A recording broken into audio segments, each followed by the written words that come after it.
when the world gets in my way, I need to make a getaway. So I ride down that old dirt road, the same place I always go. It does a soul good sometimes to be alone from time to time. Take the time and let it all go. Watch the world go by real slow. Hey, the music fading away. That tells us it's time to kick off another episode of Last Hobo's Ramble. I'm John. And I'm Adam. And we are the Last Hobos. So let Adam kick us off here with the formalities of where you can find us at, hear us at, see us at, things like that, and all that good stuff. And then we'll get started on our, what episode are we on, Adam? This is 11. Episode 11. Episode 11. So we've been doing this for a couple of months now, at least. Mm-hmm. Probably a little more than that, almost 3 months. So welcome back, everybody. I know we skipped this week, and I think we skipped 2 weeks, didn't we? We had a little bit of R&R there, and kind of give us a little break, and today we're back at you. But tell you how to get a hold of us. So email is lasthobosramble@gmail.com. That's a good one. Goes to both of our phones, so we get you any time of day there. Got any questions or something you'd like for us to ferret out or look into, let us know. TikTok is Last Hobo's Ramble 4. Post a great variety of videos on there. Recently, we put metal detecting video. Got a few. That's it. Got a few boat rides on there. Got some humor. So it just depends. You get a little bit of everything on there. I know sometimes John gets some good stories from the Breakfast Club in the mornings that we put on there. So those are normally a big hit. Facebook, we're Last Hobo's Ramble. That one's pretty easy to find. And am I missing? Oh, YouTube. We're on YouTube as well as Last Hobo's Ramble. Just look for the LHR logo with the Texas flag colors and the Lone Star.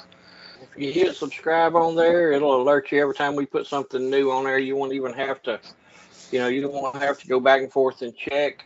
That way, if we do have a week off or something like that, it'll tell you when you come back. When we come back, it will tell you there's a new video up and playing.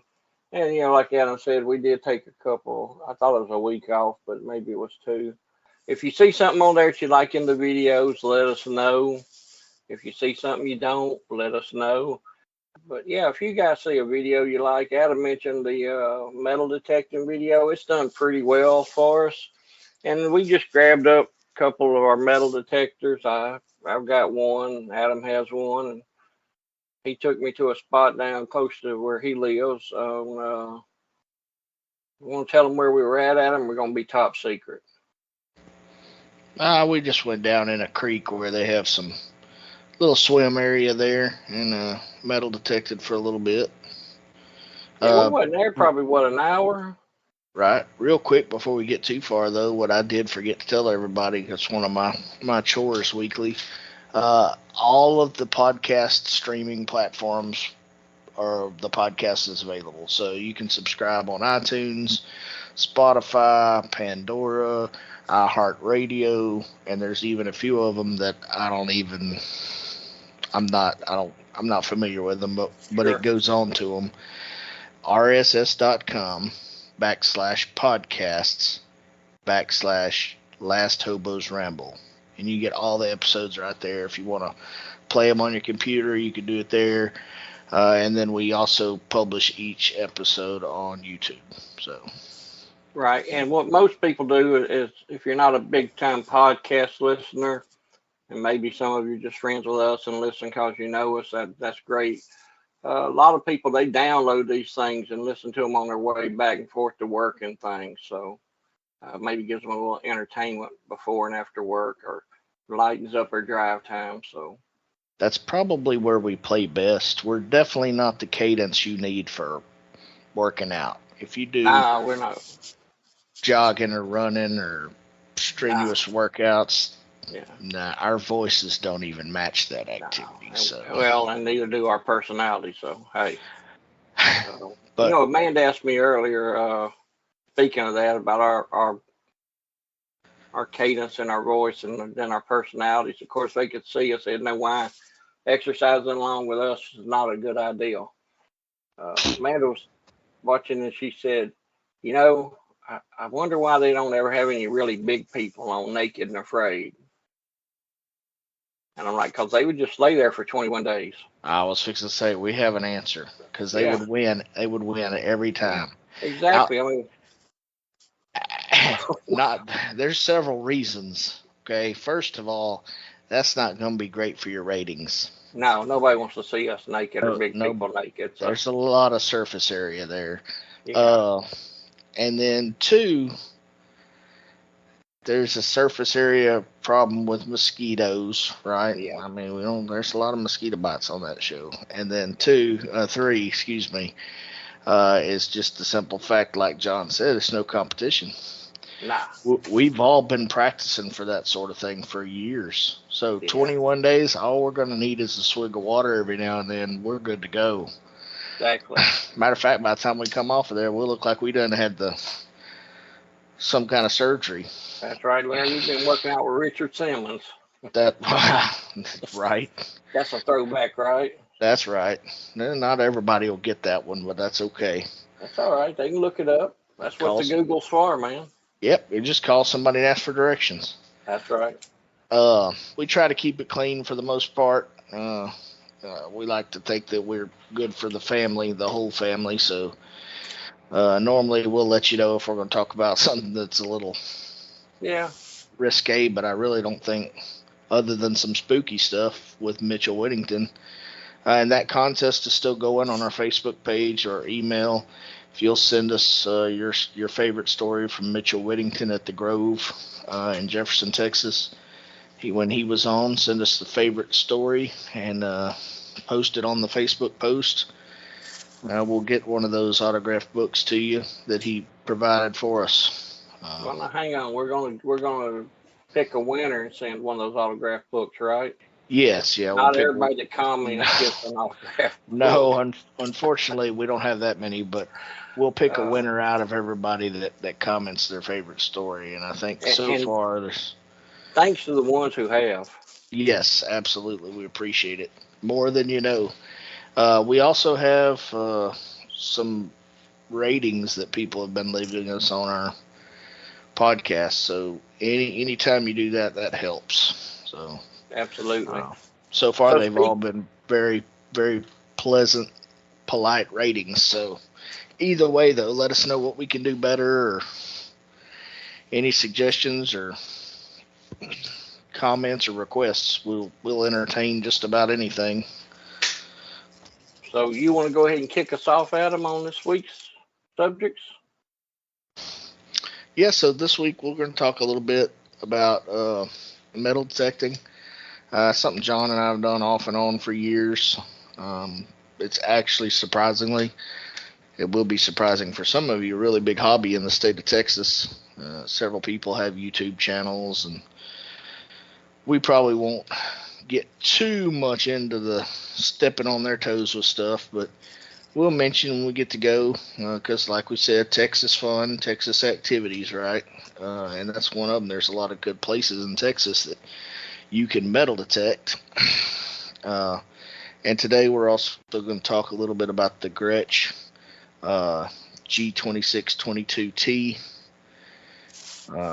John and I purchased one a while back. It's a semi-hollow body guitar, the Streamliner, and we've finally got to get together and look at it together. And I think John probably has some comments on it as well, but kind of do a little review about it. I know we talked about Gretsch in another one of our episodes, but we'll get into it pretty not as deep as we're going to get into it. John's quite a bit better guitar player than I am, and my son can make it sing, and then I pretty much insult it with the few chords that I know every now and then. So Yeah. So which one of those you want to start on, metal detecting or the guitar? yeah, we can hit the metal detecting first if you want. Yeah. Well, that was a good time, man. We went down there to that creek. Of course, that was in your neighborhood. I came down there, and I think that was the second weekend I came down there. Mm. First weekend, I forgot to bring my metal detector, which that doesn't bode well to do metal detecting. But second weekend, I did remember to bring it, and we got down there, and we didn't have a whole lot of daylight left. Like I said, I think we spent about an hour or so in this creek, and I don't remember. I left all of it with you, but we found some fishing weight. We found, uh, well, I guess that was costume jewelry. I don't think it was real when I looked at it. It was it was like a Little, is that what you call it, costume jewelry, or I'm trying to I, think of the name. I'd say costume jewelry. It was a little ring, looked like it might have been for a teenage girl or something. Yeah, it was just a little it was non-precious metal, non-diamonds, probably some kind of cut glass. But it was a cute little ring, and that what I always try to remind people when you're metal detecting and you find something like that, that was someone's treasure at one time. That might have meant the world to some girl out there, you know. You don't ever know. But we found a dime and I don't know, a little bit of change. We found man, let me tell you, I don't know how many twist off caps we found. But and when you're metal detecting, it's kind of a thing that you pick up the trash and throw it away. You don't throw it back. So you're kind of cleaning. Well, you're not kind of. You're cleaning the environment as you go a little bit. And that may sound a little bit nerdy, but we're all in stewardship of this earth. So I'm not want to do away with the internal combustion engine by no means, but to purposely destroy something that makes no sense either. So when we're out there, Adam and I picked up quite a few beer caps and things like that. So it's a lot of fun. And I tell you, sometimes when that metal detector goes off, your heart starts pounding because on the ring it showed, if I remember right, Adam, it showed ring and something like a 95 or something. It was way up there. So confidence was pretty high. I was telling Adam, that's exactly what it showed when I found a man's wedding ring one time. And I snuck over and was washing the sand out with a scoop, and I got to rattling around there. I seen it and started rattling, and I said, "You ain't gonna believe it." He said, "Well, it's a beer cap." And I said, "No, it's a ring." So for that, just about a minute, it was real exciting. So. And Uh, that video, that little clip is on TikTok. Surprisingly enough, or not surprisingly enough, it was one of those holes where you keep digging and you're about 4 scoops in and you're thinking, man, this thing's playing tricks on me. But it actually, that was, I'll say in quotes, that was the treasure find for the day there. Like John said, we're only out there about an hour. And as far as cleaning up, you'll never meet a metal detectorist that is a litterer. No. Because they know the heartbreak of digging something that they think might be a treasure, and it's your Budweiser cap from 12 years ago. Right.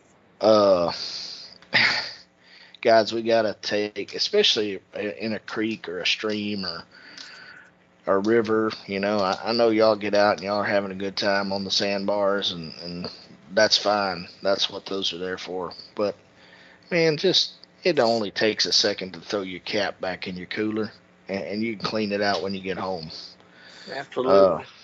It's, and on top of that, you're going to be mad if your kid steps on, if your 3-year-old steps on one, cuts their foot. It's not going to be as cute as a Jimmy Buffett song.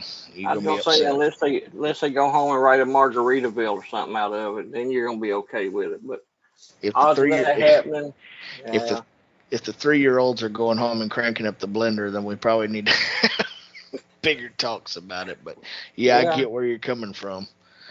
Well, That and might there's probably might have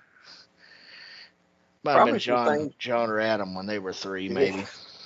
probably some things we ought to cover about some do's and don'ts with metal detecting. If you guys are interested, there is a good metal detector shop in Spur. Is that considered Spurger over there? Yep, right in the And middle. what's the name of that place, Adam? I can't remember that one. I'm gonna say B&D metal detectors. Sounds right. It's Butch and Debbie. Is that right? I think so. Yeah. Well, either way, they're real good source for all things metal detecting, even places you can go. And look, there's a lot of rules that go with metal detecting. One, make sure whose property you're on. Okay. Adam and I like to go do a lot of things, but we don't go trespassing. Okay. So make sure where you're at. Make sure if you're on someone's private property, you have permission to be there. Also, um, a lot of the national lands and things you can't go into national parks. So, check with someone before you go there. There are some exceptions. Did you ever get an email back on those questions you asked from? So I did email a couple folks this week. I have not received an email back. Okay. And I will say this: if you live nearby the park that you're wanting to detect in, the ranger will be able to answer any question you have. Some places will let you do it, but you gotta get a permit, and you have to detect only in improved areas, campsites, that kind of thing. And the reason is a lot of that land was once other things that you don't want to be digging in. So Indian burial grounds, or other kind of archaeological stuff that it's okay to go camp over an Indian grave, but let's don't dig it up. Okay. Buddy, if I know about it, I'm going to camp next door, not on top. Okay. Anyway, I was just picking about that. But yeah, it is October, but yeah, you have to be careful and don't be afraid to ask permission, but also don't be upset to have to accept a no. And I recommend having someone go with you because anything could happen. You could fall in a creek and trip. You could break an ankle. You could get bit by a snake, things like that. But also, there's a lot of unsavory characters out there who see you with a metal detector and they think, well, he's probably found a bunch of stuff or this and that. And then you're carrying a metal detector that could cost anywhere from, $50 at a garage sale up to a couple thousand.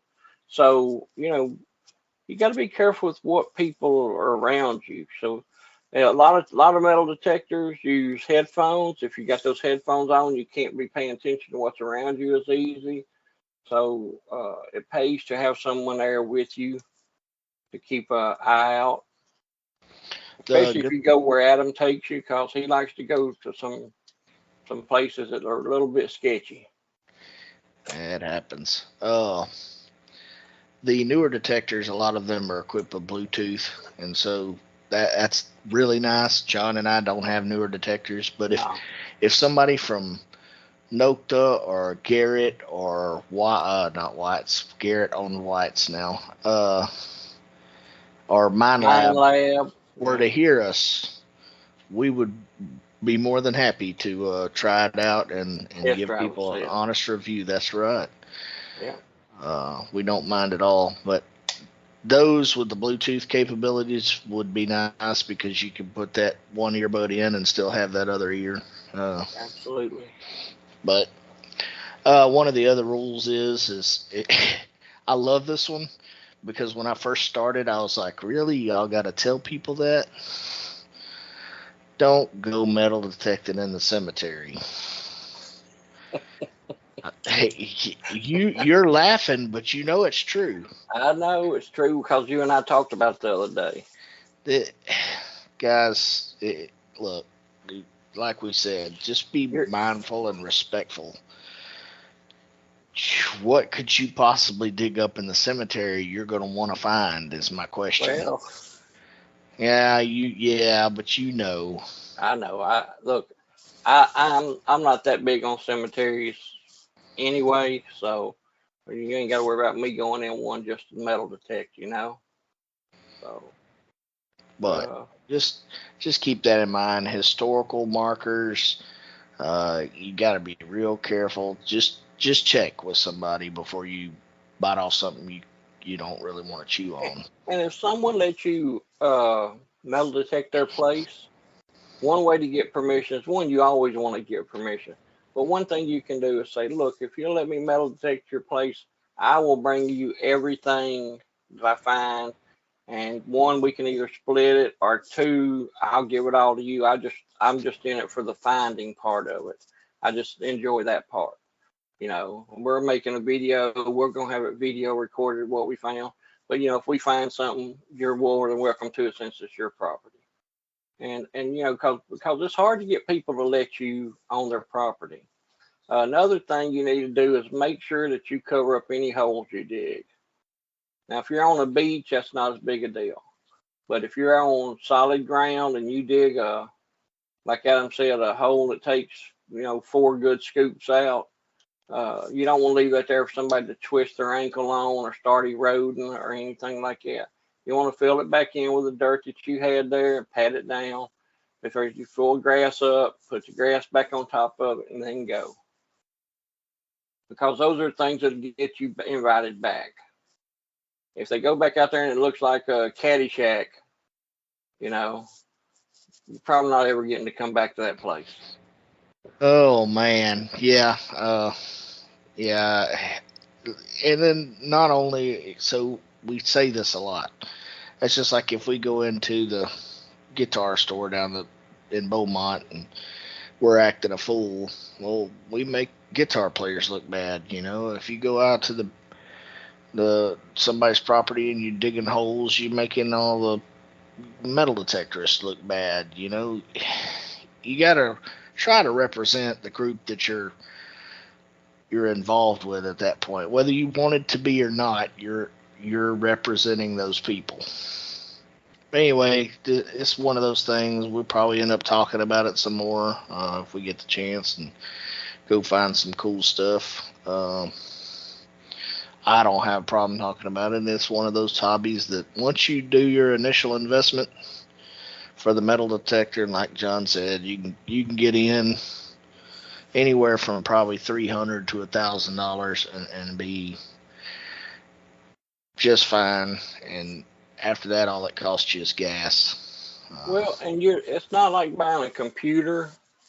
You know, you buy a computer and by the time you get it set up and at home and everything, in a month or two, it's outdated.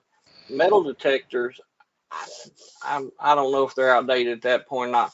I've had mine for 10 or 15 years and it works just like the day it was new. You know, keep good batteries in it, keep it clean. If you bring it home from the beach, rinse it off, you know, things like that. But no, never had one issue out of mine. So Anyway, so I guess if you don't have anything else about metal detecting, John, we can move on over to the Gretsch there. one of my favorite subjects. Yeah, Yeah, yeah. guitars. So it's the Gretsch G2622T in a Torino green. Streamliner center block double cut with Bigsby. Okay, so Adam had done, you know, kind of the general impressions of it, and you know, he seemed to have liked it from what we got. I've been waiting probably a couple of months for an invite to come down and look at it, but finally got there, and I was very impressed with it. I'll call it an economical instrument. It's not really out of anyone's means who has a regular job. I think it's affordable. The guitar played well. The setup on it felt good to me. The strings were at a nice height to where you could play. I mostly play rhythm. I'm not really a lead player, but Just the neck felt good. I don't know what the profile of that neck is. I'm sure you could look on your Google or whatever you got over where you keep looking at. Uh, but I'm sure you could tell us but if it gives a profile. But it's it's a very nice instrument. I thought that I might not like it because it is a semi hollow body, or and I was worried about the thickness of it at first. But if you play an acoustic, you'd be very comfortable with it because it's thinner than that, but it's thicker than an electric. The Bigsby, which I think is a cool feature because it's still that old 50s Bigsby style. I love that look on it. I didn't really so much like the way that part works, the arm on it. I'm used to more like a Fender thin arm, or what I'm talking about, Adam. More like a bar, just a bar type. Yeah. I think I would get used to that. I don't think it would be something that would stop me from wanting one. You know what color that is also? The color of the guitar? Yeah. It was a Torino green. Torino green. Yeah. Okay. Yeah, the colors are on those guitars. They have some really neat colors that you can choose from. Like I say, the guitar sounded good. It played really well. It fit me. I'm more of a Strat and Telly person. I actually play a P bass mostly, but I really felt comfortable with the guitar, and I think for that price that I could get interested in having one myself. Matter of fact, I think we looked at some when we were in Nashville, didn't we? Yeah, you liked the Jet, I believe, which was I think so. Yep, was the Strat style. Which also, I mean, Gretsch makes really nice guitars. They do make really nice instruments, and even their affordable or their economic instruments are still built well. And they're one of those companies that they make pretty much a complete line. From one thing to the other, they start at they have acoustics, they have electrics, I think they have basses, they have lap steels, they still make drums. So, Gretsch has been around many years, and it's a company that's been bought and sold a lot of times, but whoever owns them now, I'm not familiar with who owns them. I don't keep up with that party anymore, but they seem to be like they have a real good product line and they're staying with it, And if I can keep talking here, there was a time when a guitar made overseas was a cheap guitar and it wasn't very good or very well made. But I think now with CNC machining like it is, that cutout that they're doing and the carving they're doing of the tops and such, then they use the same pickups. The only difference they're really making is on the labor. The woods are probably the same type of wood, things like that. So it being made overseas is probably a labor thing.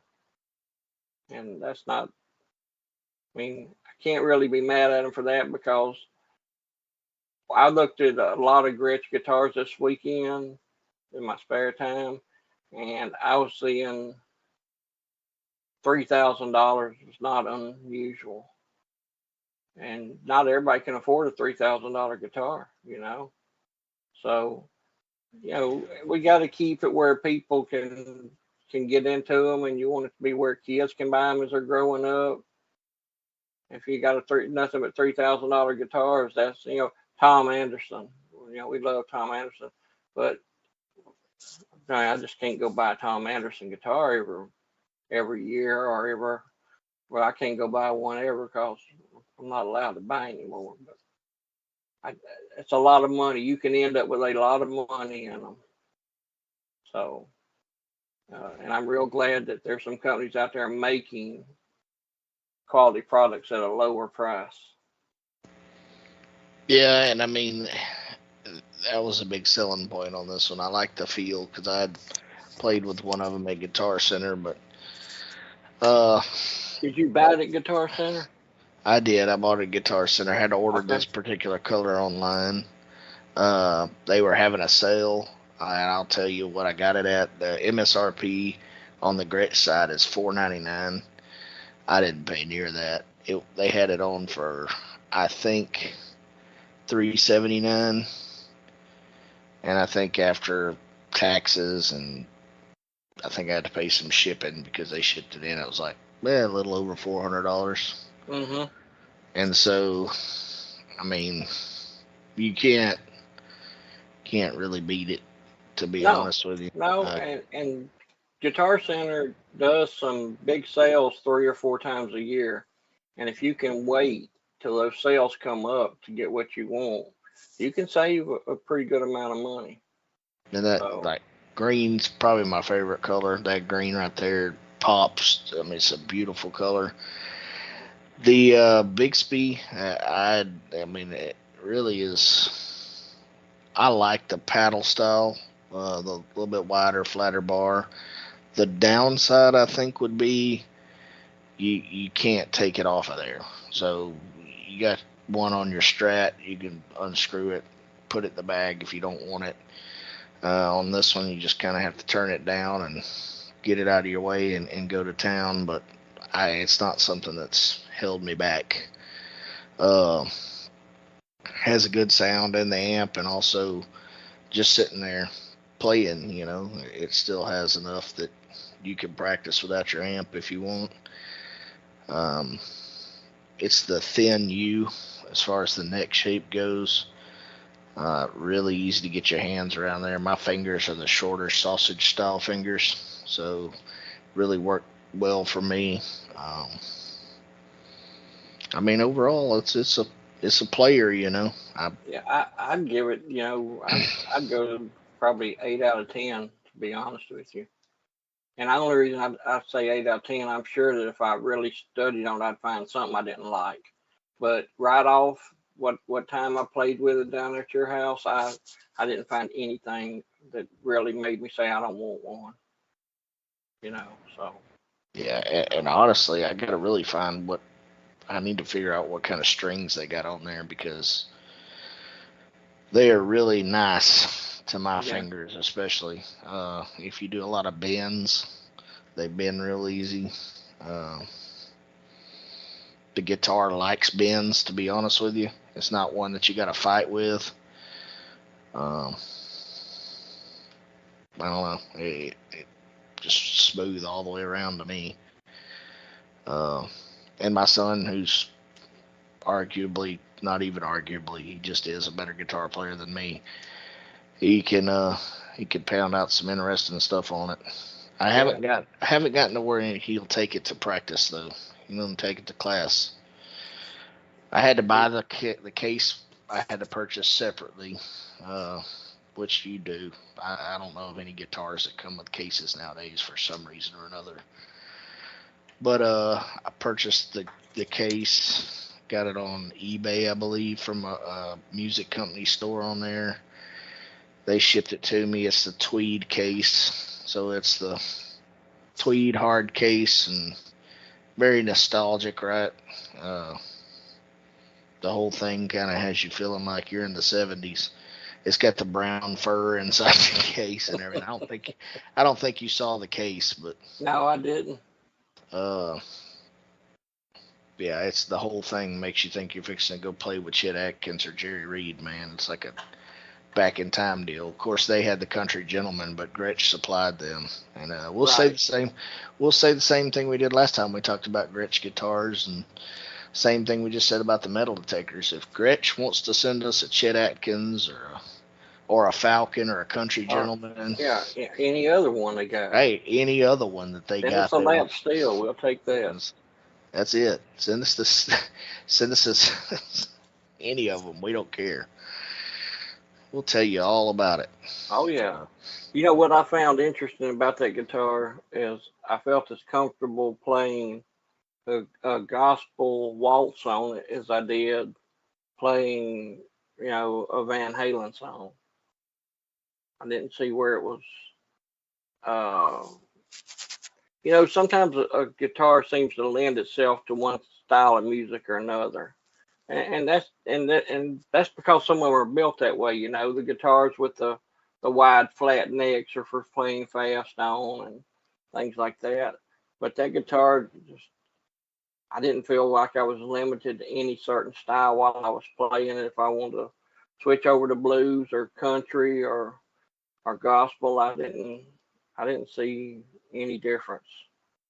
It all felt good and sounded good.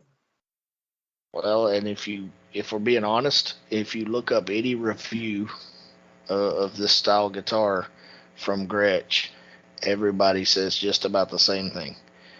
I can play rock, I can play gospel, I can play country. It's just one of those guitars that whatever you're doing, it's there for it. It is what it is. You can look at the people that we've talked about in the other episode about where we talked about the Gretches, Got Brian Setzer and, Chet Yeah, Atkins. That's two, yeah. arguably. Wayne Eddy, That's it. Wayne Eddy. It's a whole list of people that played them, and some of them, we probably haven't even actually heard of ourselves, so we don't know everything about them. But yeah, but I can say this: they had enough people playing them that enough top guitar players playing their top end guitars that they were well known. So yep. Now I'll throw a little Gretsch history at you that you may not have known. At one time, like the F holes in those semi-hollow bodies, those were painted on Gretches. That was a solid top. Really? Yeah. It's pretty cool. Yeah. I thought that was the most interesting thing that they painted them on there, So, just kind of their signature deal, huh? I don't really know. I think it was more a sound thing they were playing with, but yeah, it probably just kind of looked like it needed a little something there. And hey, instead of cutting F holes, can we just paint them on? And people 10 feet away won't know the difference. And man, I didn't know till I looked at one. I was like, oh, I'm not sure this is a real guitar, a real Gretsch. These are painted on. And I was like, yeah, they did that for a little while. And I was like, what? He's like, yeah. So I was kind of, there you are, that learning process, right? But yeah, I still think Gretsch is a quality instrument, and I think that if somebody's looking for a good electric guitar for their children, I don't see a problem with it. I think it'd be a good one. Yep. Yeah. Well, I mean, I don't have anything else. If you don't have anything else, we probably can send them off for the evening, man. Yeah, if you guys don't mind, drop us a line. Let us know what you'd like to hear us talk about. We're not going to sell your email address to nobody or nothing like that. We don't have sponsors or anything like that. It's just two guys with some computers and an opinion about just about everything. So if there's something you want that opinion on, just drop us a line. We'll be glad to talk about it or touch on it or, go investigate it for you if we're nearby it, just gives us something to do. So Yeah, we just everybody keep praying for Israel. I know they're still having their problems over there, and like we talked about last podcast, you still got Chris Christopherson. He's in the hospice care, and right. make sure you be sending those prayers out. It means a lot, even if you don't necessarily see it. It's a comfort to somebody. Yeah, they don't have to know you're praying for them for your prayers to work. So, Yep. You don't necessarily need their permission. So, and if you got anybody that you would like for us to try to get on the podcast, let us know. We'll be glad to contact them, or you send us their information and we'll contact them and see what we can do. hey, if you don't feel like you fit anywhere else, come hang out with us. Okay.